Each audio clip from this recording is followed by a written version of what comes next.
Hello, everyone, and welcome to another episode of the All Words Are Free podcast. So, very excited today because we're back to the videos, which is really nice.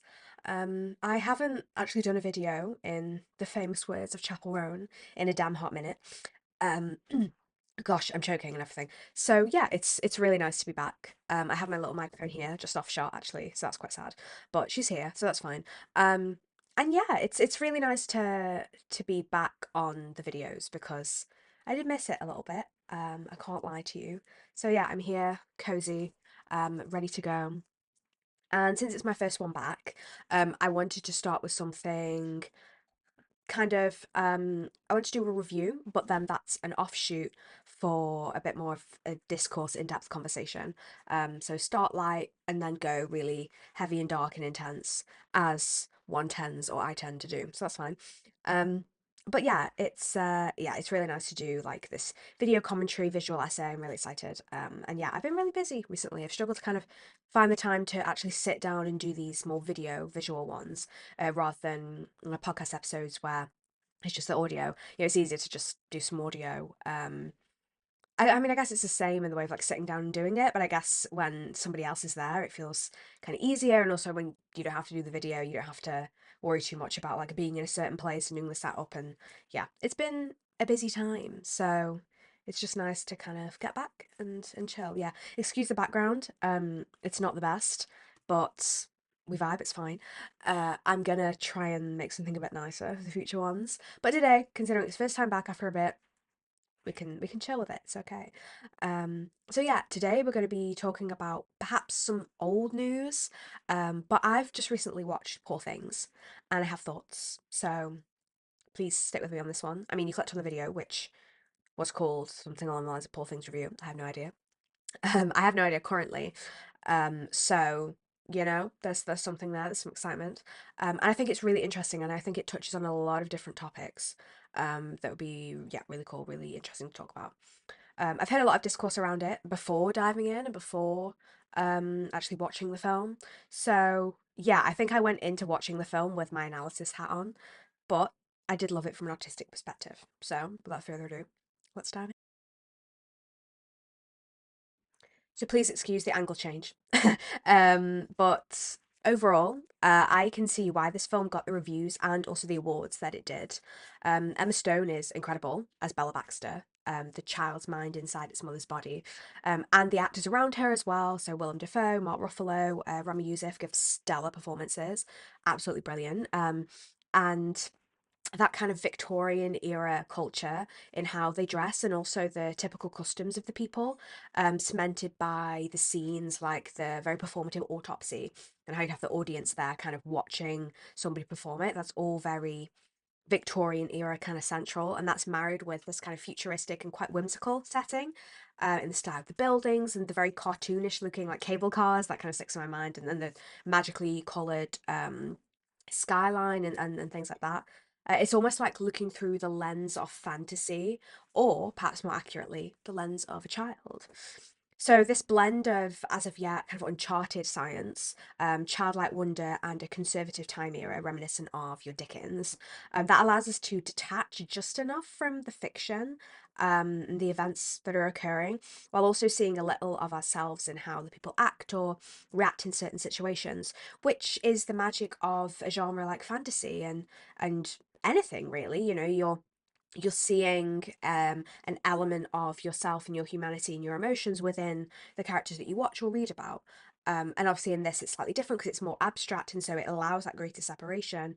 But almost I find sometimes that things that are so incredibly abstract are actually so much more raw and intense in their discussion of particular issues and maybe even just emotions as well. So this was a really interesting one. So the film was actually adapted from the book by Alistair Gray, which interestingly, or at least I think is interesting, was published in 1992. So I say interestingly because I think it shows how transcendent the issues raised in the film and the book and story are, and how they also still continue today. We're talking about these things still, or raising these things still. And maybe, the film takes different things from the original story, adds things in. I don't actually know because I haven't read the book. I know, kill me. Um, but I want to, and I think it'd be interesting to kind of see how they compare. So, for example, the treatment of female agency in society at large, I felt that that was such a pertinent point made in the film. And it'd be interesting to see if that's in the book as well, or whether that's more of kind of modern um, take on the source material. But I also find it interesting, like the choice of the moment, so right now, to make a movie like this. I suppose one could argue for the whole like artsy kind of turn that modern film has taken in some aspects, and also the larger prevalence of the director, so Yorgos Lanthimos. Cinema like this, so the abstract, the analytical, the bizarre, has existed for decades though. So David Lynch, for example. So you can't necessarily say that that's like a very contemporary, like new thing that is desired, and therefore Poor Things lent itself to it. And again, if Poor Things was directed by somebody else, it might have had a completely different slant on it. Also, different people in the roles and things. It's really kind of interesting how film is very much shaped by the people involved in it, from a base story to the final product. But coming back round full circle, I think the themes of the film, and particularly those on female sexuality and also the powers of science, feel very, very relevant to our world today. So as a gothic lover, as I've literally got written in my script as a gothic lover, as somebody who loves like the gothic and that kind of that indulgent dark aesthetic, the film was almost precisely reminiscent of Frankenstein with that sort of feminized twist. The classic novel discusses contemporary fears of scientific advancement during the Enlightenment and the modernized take on this idea in Poor Things. So obviously the novel was written at least 100 years later, and then the film was made, I guess, kind of 100 years later as well, from whenever the first Frankenstein film was. I'm sorry, film buffs, I should know, I'm sorry.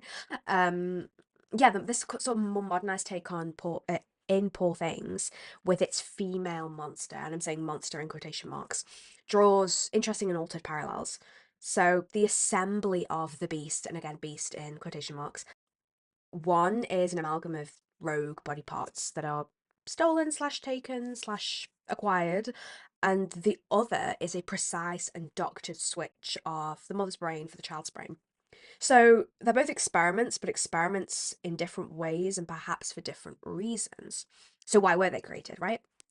So scientific interest, the study of development, perhaps, but both creations, whether whole or of constituent parts, grow in the sense of the word, and they grow in the world and begin to fear it, right? Whether that's out of rejection by society at large, or just sheer lack of knowledge and a innocence and an ignorance and naivety of what the world is and what it wants. Both creations, be it Bella or Frankenstein's monster, are caged almost at the inventor's embarrassment or regret, or indeed this kind of perverted fatherliness, which is more overtly shown by Frankenstein than Godwin Baxter, and that's laced up in physical attractiveness of the creations themselves as well. So Godwin is much more caring and paternal in a way, although we'll get onto that over Bella versus Frankenstein with his monster quotation marks.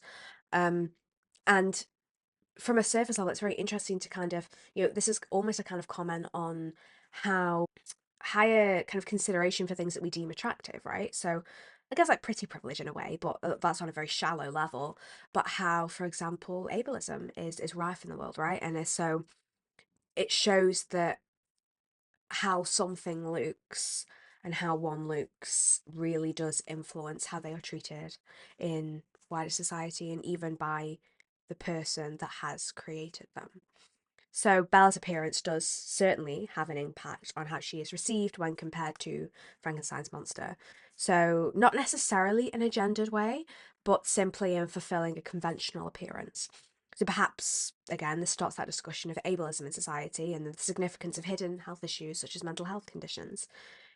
Bella is able to get about in society more readily just because she appears to be quote unquote normal. The love received from the creator is very important for the creation's development. So Bella's given a name, right? Whereas Frankenstein's monster is referred to as just that, a monster.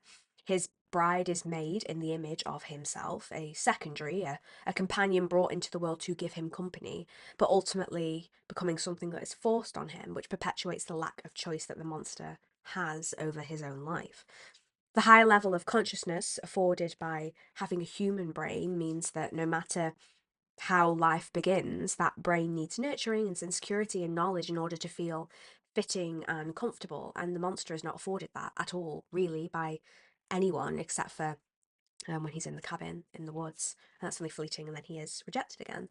And it kind of shows that nuance of nature versus nurture, right? And how the way in which people are treated has a severe and a very significant impact on how they will then act in the world, because that has shaped them as a person, especially since if you consider Frankenstein's monster as a child growing up, then, there's that extra layer of sensitivity and vulnerability, and they're going to learn the behaviors around them. And if they're being rejected and treated cruelly, then they're going to learn that I should be cruel, in a way. So, also, what does each creation represent, whether that's in relation to the creator themselves or in relation to the world at large? So, perhaps they are the outer manifestation of the inventor's self and their fears, both in society and also personally. Perhaps, in Bella's case, it is a message and regarding the morphing of the mother into the vessel for the child, which I think is a really interesting and quite nuanced conversation. And I wonder, with films as abstract and intense and layered as Poor Things, whether different people go into it and see different things from it. I mean, it's guaranteed, right? Especially with something that's so um things aren't explicitly said, so it's all down to, I was going to say reader interpretation, but if you're reading the book, it is. But it's all down to watcher interpretation. And I also think this is one of those beautiful things about film, right? It can make one think, it can stimulate a video essay, it can start conversations. I think film can be looked down upon a lot. And I think, we can have our fun because that is so valuable as well. And that's needed sometimes. But I also think that really artsy kind of films are very important too, just because they can begin those beautifully nourishing conversations and make us think and reflect on how we are as people and as a general society and how we treat each other. But coming back to the creations, it all comes back to the question of consciousness and being, right? So, what makes the person? Is it the body, be that a combination of different origin or the full body of the mother? Or is it the mind? So, the child's mind or whoever's brain is collected by Dr. Frankenstein. Is Frankenstein's monster all of these different people, just the person whose brain he has, or because he's regenerated and he learns right from the very beginning, is he himself a completely separate entity, no matter the origin of any of his body parts? Same with Bella, in a way. Is Bella Bella? Is Bella the child that she would have become? Or is Bella, in essence, Victoria because she is living in a body that's had all of Victoria's experiences? It's interesting. I think it's one of those things that you can discuss and go in circles with. I think it's really cool. Like, so my friend has watched this film and really loves it, and I'm actually meeting her for coffee tomorrow. I'm going to be like, poor things, poor things. There'll be a lot of things to talk about. I think it'd be really cool. And another kind of circumvention addition, if we were uploaded into a gigantic computer system and we were there eternally, okay, this was me, like, so I was writing the script and I was like, you know what I could sneak in here? AI. Into a gigantic computer system and we were there forever and ever, would we even feel like we were living? Or would this truly fulfill our identities? Are we our minds and our thoughts and that is it? Or are we also our bodies and products of what our bodies experience?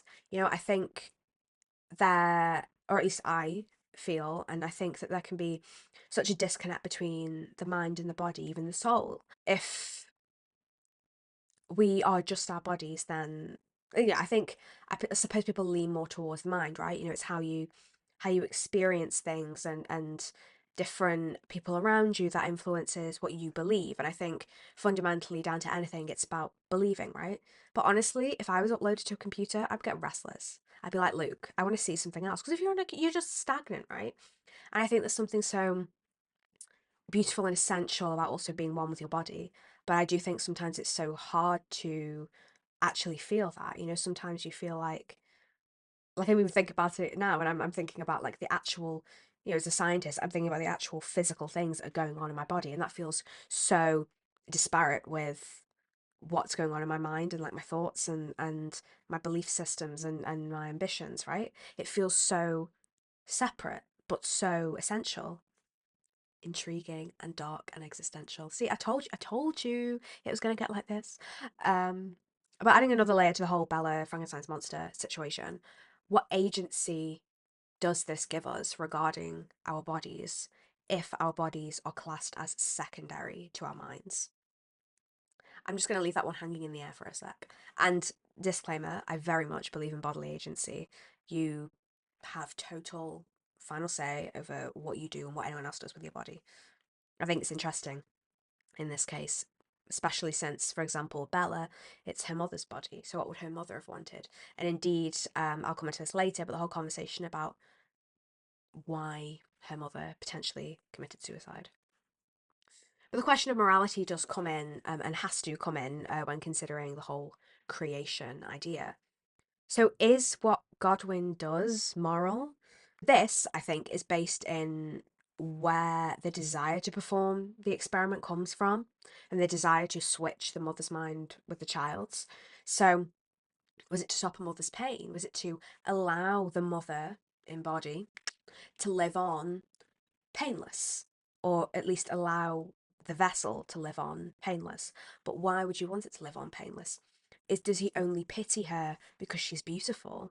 And again, this comes into that question of aesthetic and whether it is only beautiful people who are allowed that liberty to live again, to have that freedom to be accepted. And there's that layer, but is it also potentially to interrogate how the brain and its emotions work? So, you know, was that kind of from a scientific and experimental perspective, it could be quite interesting to see, was that sadness, was that will to end her life linked to her body and actually something within her physical body and grievances there, because you know there's a massive link between the brain and the body, you know, the gut and everything, but multifaceted in a way. And that's actually really interesting because her gut is her gut, right? So like when the child's brain is inserted, it's still communicating with the same gut. So that's very interesting. And there's actually links between like mental health and the gut brain axis. Well, that's a completely different topic, and that's very sciencey, and we're not here for that yet. But yeah, interrogating scientifically how the brain and its emotions work and whether particular ways of developing or particular, like I said, facets of the body actually created this sadness. And indeed, whether you can revitalize somebody with a different brain. Or was it a kind of Frankenstein-esque ego trip for Godwin because he just could, or he thought he had the technology that he could? And I also think this comes back to his relationship with his father and how nature versus nurture again. You know, Bella becomes as she does versus how Felicity, for example, becomes as she does due to the different nurturing by Godwin, and Godwin is as he is because of the nurturing by his father. And there's this intergenerational kind of nature nurture cycle that genetically influences, but then also because Bella and Godwin are not genetically related at all, there's that also nurture cycle and how intergenerationally values and experiences and stories and characteristics are passed down. You know, somebody like me could have very similar characteristics or beliefs to somebody years and years and years ago just because of little things that have trickled down. And obviously, there's massive changes. You know, you're influenced by your society at large as well, and different cultures and things like that. But I think it's interesting how little things get passed down. I suppose more immediate things. You can see things more clearly. So you think like your grandparents to you. Um, but it's interesting, you know, no matter the spin, Godwin does steal a dead body, both from proper burial and from her family. And of course, the husband is vile. Absolutely vile. I can't remember his name. I don't care. Absolutely vile man. But if we just consider the actual principle of taking a body, that is quite awful. And I think Godwin definitely does have a savior complex, assuming that her life and the people in it, Victoria's life and the people in it, must have been so dreadful for her to commit suicide that the only thing he can do is take her brain out and save her, take away her memories, realistically, you know? It's interesting, like, with the technology that he has, he probably could have revitalized Victoria, but instead he chose to revitalize her with the brain of her child. Hmm. Hmm. Hmm. So next, I'm doing a little side piece, little side bit about the visuals of the film before I get into some of the more intense and probably popular discourse around the film. So the film is visually spectacular. It's vibrant like the Technicolor of The Wizard of Oz. The contrast turned up high, and I really enjoyed the shift between warm and cool tones depending on the setting and the mood. Mostly dictated by Bella's emotions, which again love. The switch to colour from grayscale as well when Bella kind of escapes. You know, it signifies this changing point in her life, and I always notice these things. I'm inherently and well intensely analytical, but I loved seeing that switch and seeing how the visuals very much changed with her. And I thought it really guided you along in that her growth and the development of her emotions. And coming back to the whole period thing, like period costuming and things, I thought that was really interesting and just found it really intriguing how they used that kind of, especially in the men, you can see the period costume. And then Bella's almost quite high fashion in some ways with those sorts of Victorian or period um kind of twists. And again, it's really interesting to show her as kind of that next generation with a different outlook, um, but also within a very kind of conservative background. And I think it really illustrates that kind of child deviating from the parents' beliefs or the parents' wishes or goals, and really interrogated that really nicely, and showed that really beautifully in the costuming.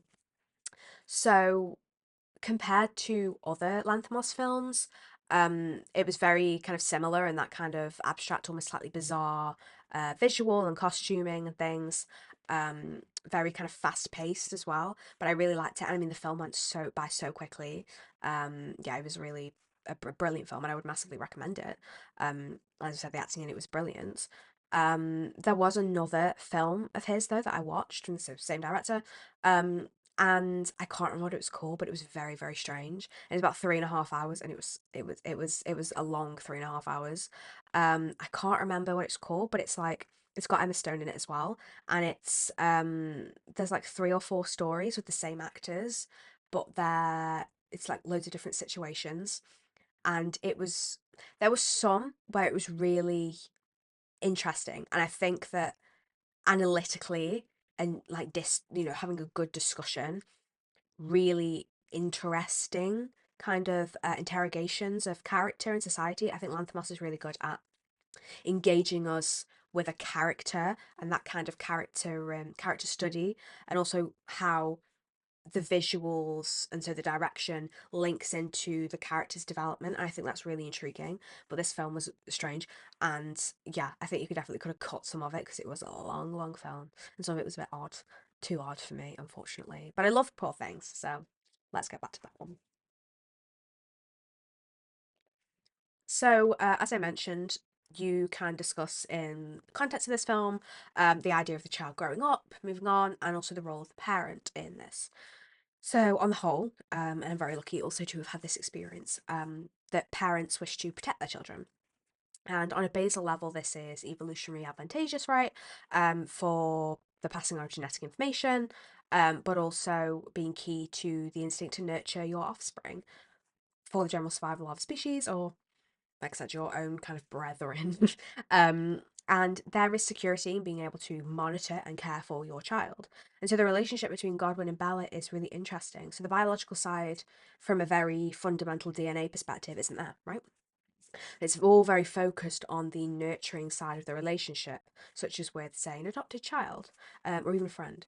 So, different from adoption, however, here is the direct creation act that Godwin performs. And so Bella almost becomes a possession. You know, if he loses Bella, then he loses the proof that he is successful. And perhaps this all comes back to disapproval from his father, or wanting to prove himself to his father, even becoming his father in these kind of twisted experiments. development. And this also links to Felicity. And in his treatment of Felicity, it's much less paternal, it's much more clinical. And it's very disturbing, actually. And you really see how he has become this kind of manifestation of his father.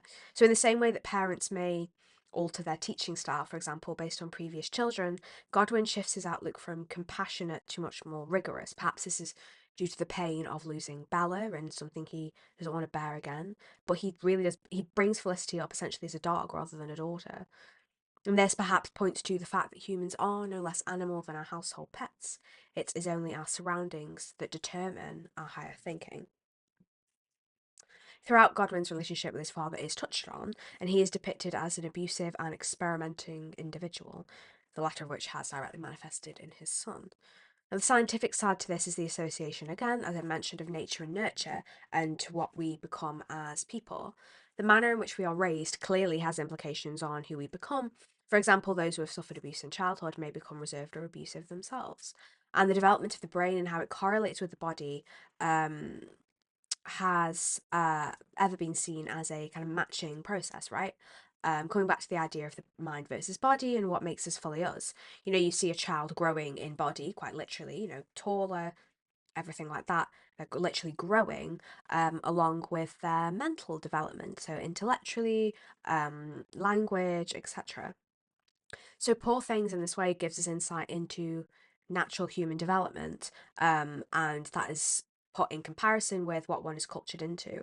So they show us the need for exploration versus the warping of one's mindset, considering Bella and Godwin, respectively.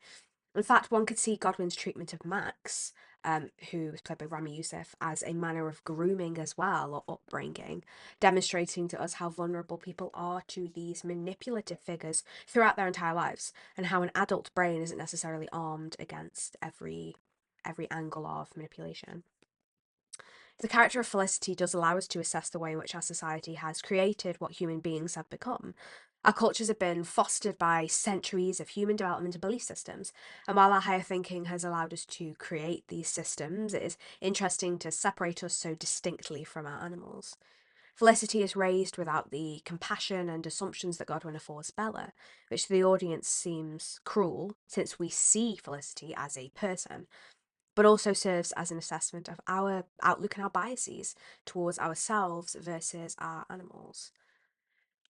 So, the big one, a big talking point regarding this film is the depiction of one mentally a child in a compromised state. So, we're talking the sex scenes in the film. There are a lot of them. I'd wager perhaps even half of the film's total length. But does it serve as a metaphor or does it punctuate a point? So, firstly, I guess from a much more audience actor perspective, we are not watching a child having sex, which will be very, very wrong. Instead, Emma Stone, the actor who has consented, is playing a full grown woman with a child's brain. The body is fully grown. However, it is the consent question that seems very foggy. And you know, I like to talk about consent. Particularly when looking at Mark Ruffalo's character, who is clearly taking advantage of Bella due to her naivety. Her child's mind means she is able to be easily and horrendously exploited. On the other hand, as she mentally grows, she becomes more of her own agent, and she does gain a clear understanding of what is happening to her body. And in a way, her opinions of sex are shaded by her initial exploration, right? Which she sees as a beautiful. She sees it as a beautiful thing to show and normalizing. Actually, when considering both women and children, it's normalizing to see. But also later on, when she's had all these experiences, she realizes how used she has been. You know, I think this reflects greatly on society as a whole. You know, children, sex education is not what it should be in many ways. And a lot of people's sexual reckoning and realizations and exploration only comes when they've probably had a couple of bad encounters or when they're actively there in the intimate scene. We're not warned as children all of the things that come along with sex. It's not just these are the steps that you have to do. It's charged with so much social, political mental strife and layers, and it's so much more than just man does this, woman does this. And also, what even is sex? Actually, interesting. I'm currently reading Will I Ever Have Sex Again by Sophie Hagen, which is really, really good, and I would really recommend it. And it kind of has a similar tone to it as Amazing Disgrace by Grace Campbell. And it was really interesting because she talks about sex education, but she also talks about what is sex, right? You know, there's the regular societal idea of sex is penis into vagina, right? Come on, guys, say it out loud. Um, but actually, there's so much more to that, and it's one's own perception of sex and what they deem as sex. You know, I mean, if that is all sex is, then that completely invalidates queer sex, for example, or like he's saying that queer people then cannot have sex. It's kind of, it degrades anything that is under that, but it also fixes people into a particular kind of necessity. You know, to be intimate with somebody, I have to do that. And that's not necessarily true. You don't have to do anything because it's your body. And again, it's that kind of bodily agency question. And I think in Poor Things, it's really interesting how when Bella is her most childish per se, she begins to explore her body. And all children do that. And I think all children are deserve to have a safe space in which they can explore their bodies, explore who they are. You know, the whole, I can't remember what the course is called, but Khadijah Bow talks about this. And it's where, you know, you talk to children young. You start them by saying like, you know, just talk using words like body and touch, and just letting children know that their bodies are their own and they can do what they want with it, and they can decide who has access to it and who doesn't. Even a hug from somebody else, if they don't want to be touched by somebody else, that's okay. They can say that, and nobody should be offended. You should be able to discuss what is right for you. You should be able to go into an intimate setting as an adult and talk and be able to say, this isn't okay, but this is okay. And be able to be comfortable in that setting. You know, there's such a anxiety around sex itself and how one should be a certain way or perform a certain way. And I think that, again, something Sophie Hagen points out is that it should be a place where you're comfortable. If you're not fully comfortable, then it's not right. You know, and your body knows when it's not right. And yeah, going back to Poor Things, I think, you know, as Bella kind of explores and realizes who she is, and is given access to wider kind of knowledge than what Godwin afforded her, she's given this higher agency that allows her to actually interpret the world about her. And again, I don't necessarily think, you know, that current education does lock you into a certain way of thinking, but society at large does.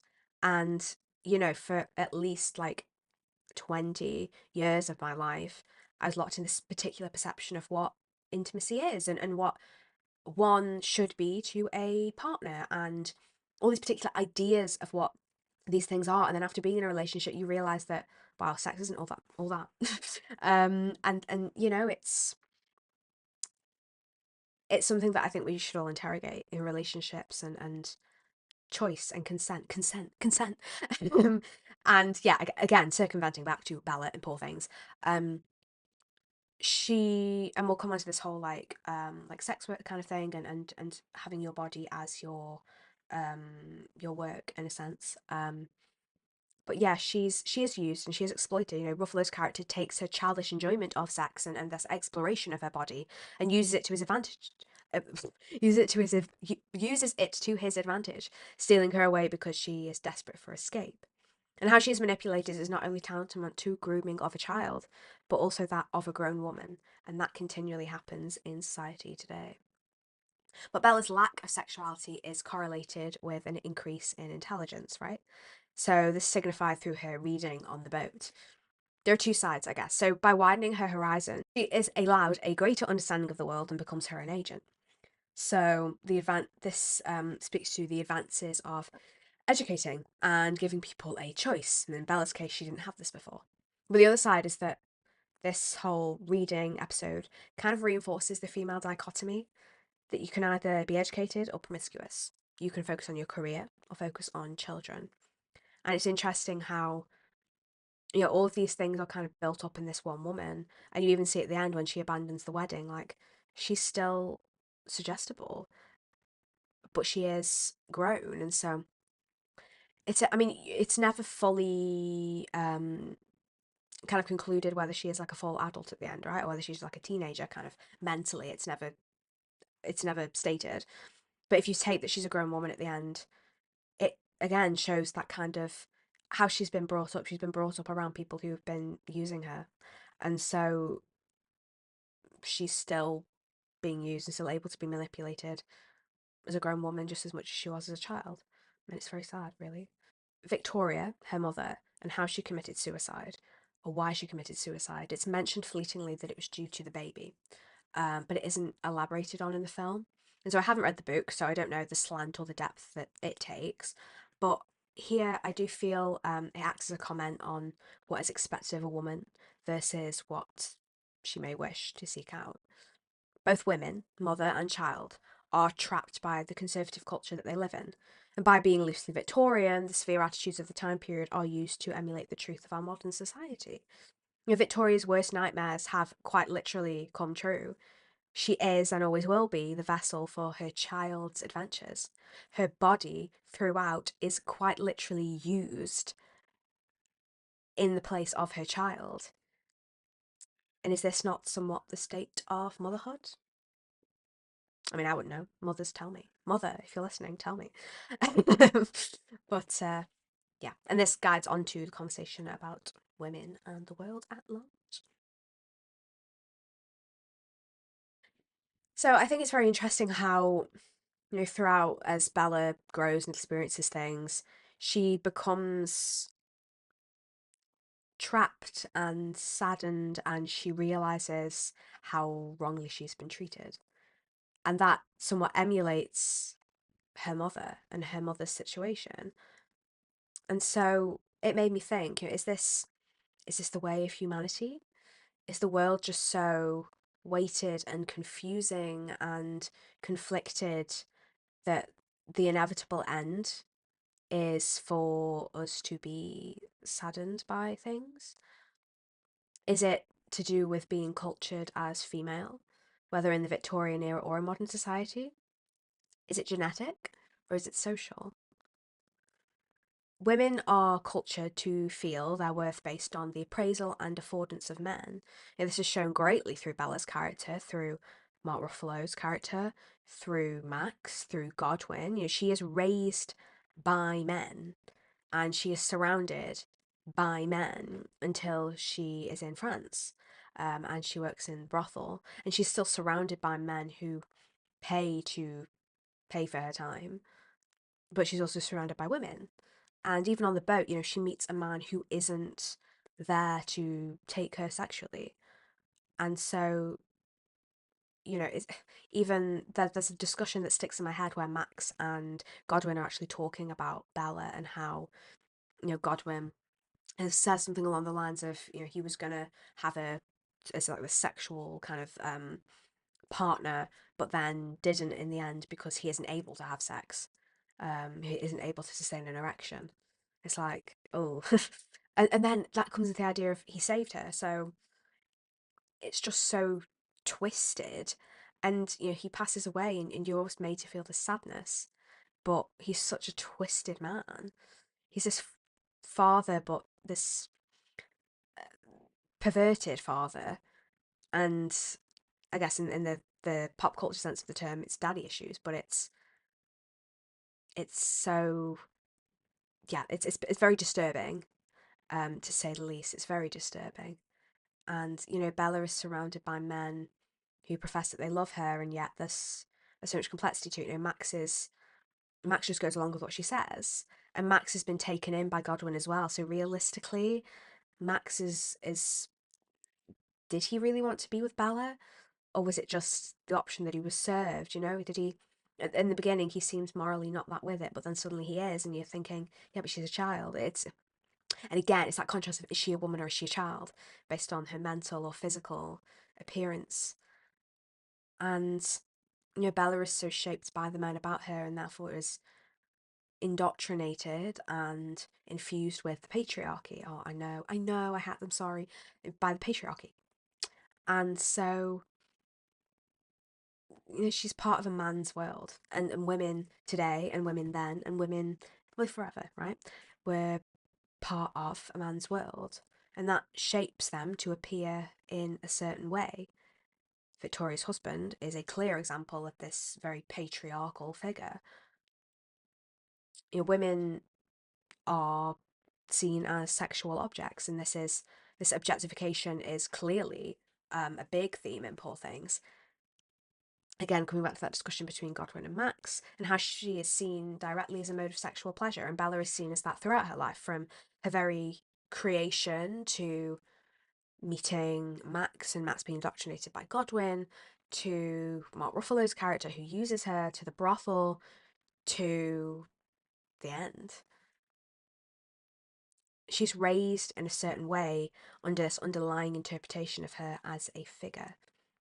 Now, interestingly, considering Victoria throws herself from a bridge, she is relatively unmarked, and hence is this a picture of a perfect suicide, in quotation marks, where the beauty is preserved and it's almost depicted as an artwork, as an essential suffering for the beauty of the art.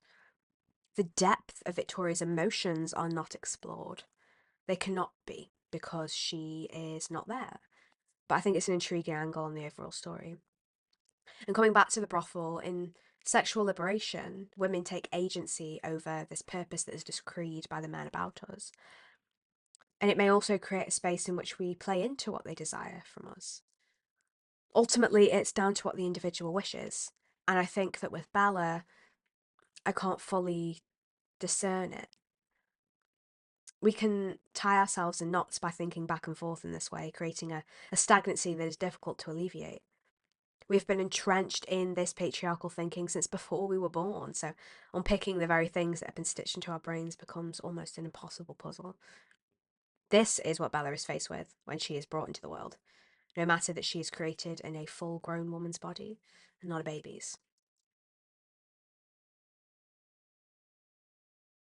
All right, then, the final countdown. I also feel like the angle has changed again. My phone fell off the very high tech balancing against a stack of memo papers and on my computer. That's fine. I've also got my spotlight. Yeah, so I guess overall, I would really recommend the film. I think it's a great one for like if you have a film club, or even if you have just like a few friends who've seen it, um, just watch it all together. Watch it with people. Watch it generally to interrogate yourself and write a video essay on it because I think there's so much in it, and I think if I watched it again, I would see so much more. There's so much nuance, and it's so interesting, and I really can't wait to talk to my friend about it tomorrow. But I also think, depending on who you are and your own personal experiences, you will get something different from it. And that's something I love about art in general, whether it's music, whether it's a book, whether it's film, whether it's actual like painting or sculpture or anything like that. I think it's wonderful how different people will see different things in the same piece of art because I think that it's just so exciting. It's so exciting and it's so cool to see what other people think. And that's why I do this podcast and that's why I do these video essays and that's why I create myself because I just find it so wonderful to discuss these things and have conversations and get some sort of sense of other people. Because again, coming back to that idea of the mind and the body, I guess the thing I value most about myself and other people is their personalities, right? You know, I'm not gonna like or not like somebody based on how they look, but I am gonna like or not like somebody based on who they are. You know, maybe some people do only choose by how they look, but that's why Frankenstein's monster wasn't accepted in society. And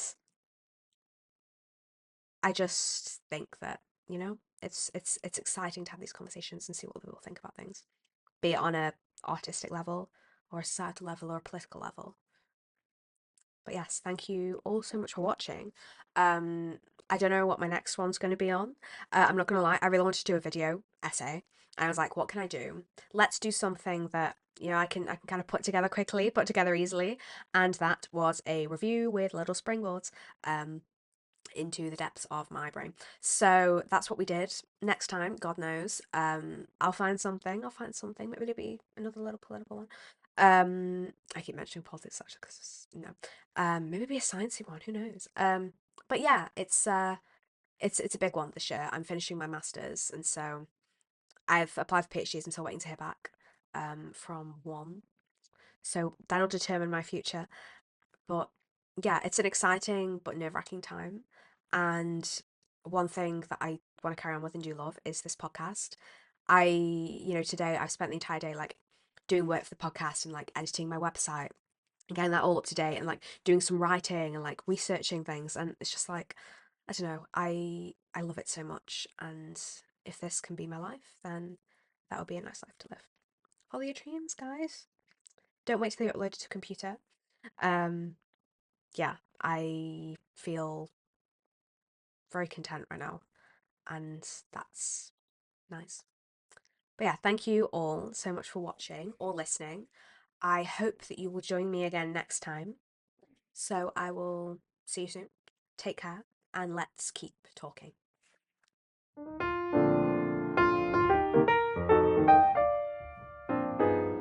Yeah, interesting. Interesting choice. There's something else I thought of. Don't remember. The goat thing.